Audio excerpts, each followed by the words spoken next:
Last video में हमने पढ़ा था स्पर्मेटोजेनेसिस। तो ये वीडियो उसी वीडियो की कंटिन्यूएशन है। तो स्पर्मेटोजेनेसिस को हमने डिफाइन किया था the formation of a spermatid from a spermatogonium. तो स्पर्मियोजेनेसिस क्या है? हमने कहा था वो जो स्पर्मेटिड है that is an immature sperm. अब वो जो इमेच्योर स्पर्म जब मैच्योर स्पर्म में कन्वर्ट होगा तो जो हमारा स्पर्मेटिड है जिसे हमने कहा था इमेच्योर स्पर्म, जब वो मैच्योर स्पर्म में कन्वर्ट होगा उस दौरान में वो जिन चेंजेस से गुजरेगा उन चेंजेस को हम कहते हैं स्पर्मियोजेनेसिस। ठीक है, अब वो कौन कौन सी चेंजेस हैं? सबसे पहली चेंज है फॉर्मेशन ऑफ एक्रोसोम।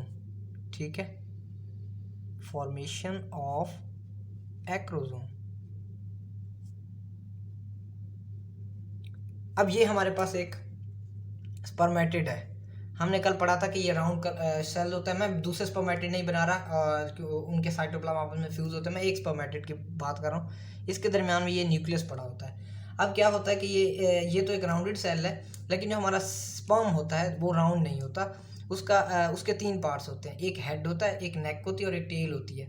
तो क्या होता है कि ये जो यहाँ पर गोल्जी अपरेटस कहीं पड़ा हुआ है, ठीक है, वो गोल्जी अपरेटस क्या करता है, वो सेल की जो सरफेस होती है, ठीक है, सेल की जो सरफेस होती है उसके ऊपर आकर एक स्ट्रक्चर बनाता है जिसे हम कहते हैं एक्रोसोम।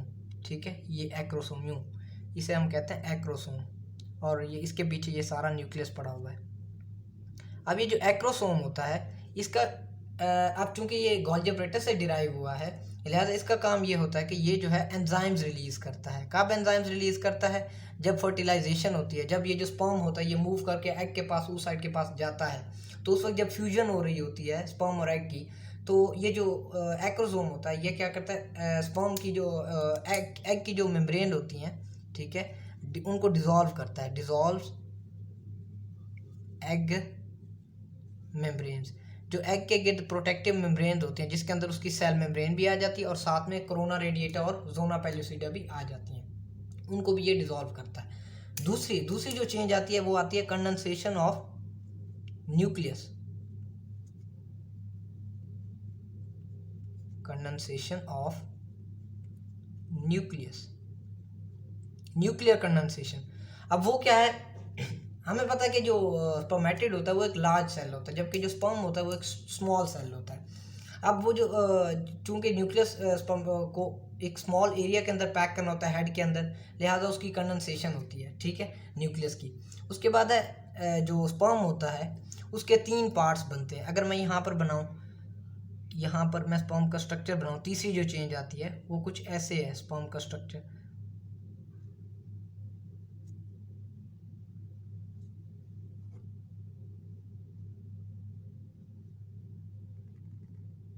ठीक है, यहाँ पर ये जो है, अब मेरी डायग्राम इतनी अच्छी नहीं है, यहाँ पर सबसे ऊपर ये होता है, ये एक्रोसोम होता है। ठीक है, ये जो half of nuclear, almost half nuclear surface को कवर करके रहता है एक्रोसोम, और इसके नीचे ये पड़ा होता है न्यूक्लियस। ठीक है, ये इसका क्या है? न्यूक्लियस है। ठीक है, उसके बाद ये इसकी जो है, ये जो पूरा ऊपर ये वाली ये सारा पोर्शन है ये इसका कहलाता है हेड, और ये इसकी है नेक, और सबसे नीचे इसकी है टेल जो कि इसकी मूवमेंट में हेल्प करती है। तो हमें पता चला कि भाई तीसरा स्टेप क्या होता है कि the formation of head, neck and tail. ठीक है, पहले ये एक राउंडेड सेल था, उसके बाद इसके अंदर क्या बना? इसके अंदर बना एक्रोसोम। तीसरे नंबर पे इसकी न्यूक्लियर कंडेंसेशन हुई। चौथे नंबर पे इसके अंदर तीन पार्ट्स बने, एक हेड, एक नेक और एक टेल। चौथी ये है कि इसका जो ज़्यादातर जो साइटोप्लाज्म होता है वो शेड हो जाता है, यानी जो इंपॉर्टेंट ऑर्गेनेल्स होती हैं सिर्फ वही होती हैं इसके अंदर, स्पर्म के अंदर। बाकी जो ज़रूरत नहीं है, जो यूज़फुल नहीं है फर्टिलाइजेशन में, उन ऑर्गेनल्स को डिस्कार्ड कर दिया जाता है। अब ये जो नेक होता है, नेक के अंदर सारे माइटोकॉन्ड्रियाज होते हैं। ठीक है, most of mitochondrias are in the neck. ठीक है, ऑलमोस्ट ऑल।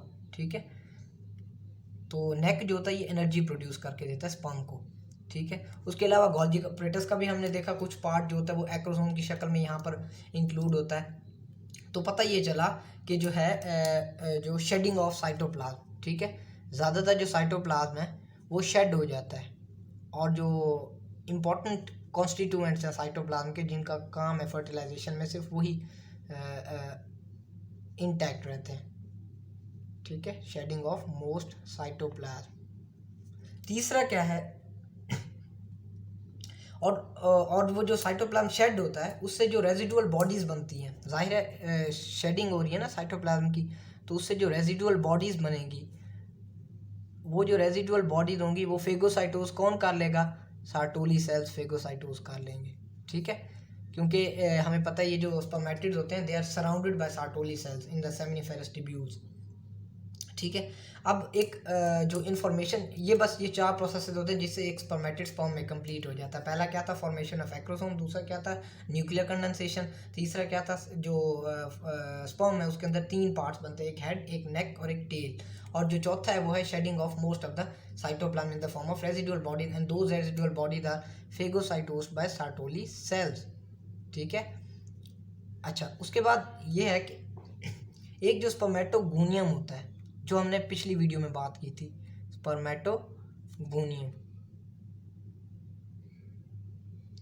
स्पर्मेटोगोनियम से एक मैच्योर स्पर्मेटिड जो बनता है, इमेच्योर स्पर्मेटिड जिसे हम कहते हैं इमेच्योर स्पर्म, या जिसे हम कहते हैं स्पर्मेटिड, वो अप्रॉक्सीमेटली 74 डेज लेता है। ठीक है, कितने डेज होते हैं, 74 डेज, और उसके अलावा रोज़ाना तकरीबन 300 मिलियन स्पर्म्स प्रोड्यूस होते हैं डेली। ठीक है, ये था कुछ स्पर्मियोजेनेसिस के बारे में।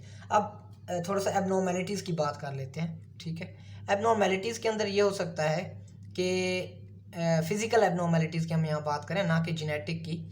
उसके अंदर ये हो सकता है कि कुछ स्पर्म ऐसे होते हैं जिनके अंदर हेड जो होते हैं वो 2 हेड्स फ्यूज़ हुए होते हैं। ठीक है, फॉर एग्जांपल ये एक हेड है और दूसरा हेड जो है वो इसी के साथ एक और फ्यूज़ हुआ होगा। ठीक है, ये एक हेड फ्यूज़ हुआ है, ये कॉमन टेल है इनकी। ठीक है, ये 2 हेड फ्यूज़ हुए हैं। अब ठीक है, उसके अलावा एक और कंडीशन ये भी हो सकती है कि बिल्कुल जो स्पर्म्स हैं वो एब्सेंट है, एजोस्पर्मिया जिसे कहते हैं। ठीक है, स्पर्म बिल्कुल एब्सेंट है, 0 स्पर्म। एक ये है कि डेड स्पर्म प्रोड्यूस हो रहे हैं। ठीक है, फिर ये 3 हेड्स वाले स्पर्म भी होते हैं, 2 हेड्स वाले, जिस तरह ये मैंने ड्रॉ किया। तो ये एबनॉर्मेलिटीज़ कुछ मेंशन है बुक में, तो जो मैंने आपको बता दी। तो आज की वीडियो में सिर्फ इतना।